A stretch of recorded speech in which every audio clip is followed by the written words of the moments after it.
The rebels didn't really resist us much. They would harass us from time to time, snipe at us, but no armed resistance. All the way up the peninsula, we only lost one man killed by gunfire. All the rest of our losses were due to dysentery and typhoid.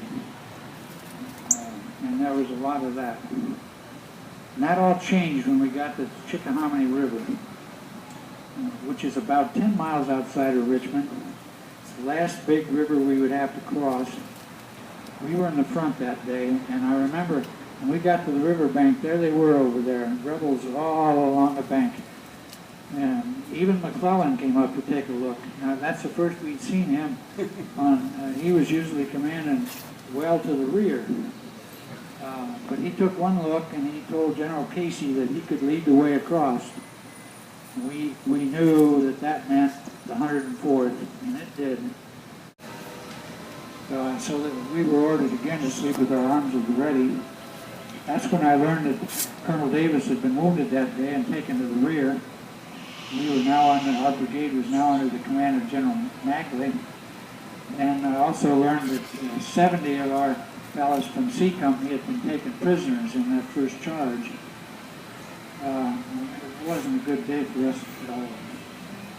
You know, I found me a tree to sit on and lean up against so I wouldn't have to sleep in the mud again.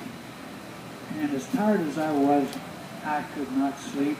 I just kept seeing my friends and neighbors lying there on the ground moaning. They had to be in agony. Others of them were just looking up at the sky.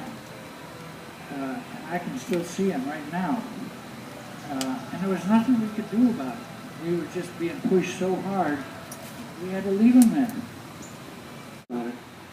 He says, firstly, our objective has changed. We're not going to try to take Charleston.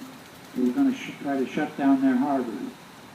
Now, if you recall, at the Charleston Harbor, Fort Sumter sits right out in the middle of the harbor. And just south of there, there's a whole series of, they call them shore islands. They're nothing but sandbars.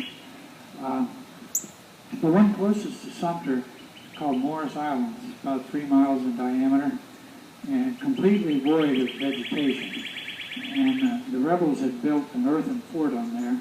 They called it Fort Wagner. It was right opposite Sumter. Now, the sandbars in the harbor are such that any ships coming in there have to come between that earthen fort and Sumter. So our objective was to take Wagner and shut down that channel. Now, if you go one way from Morris Island, you can walk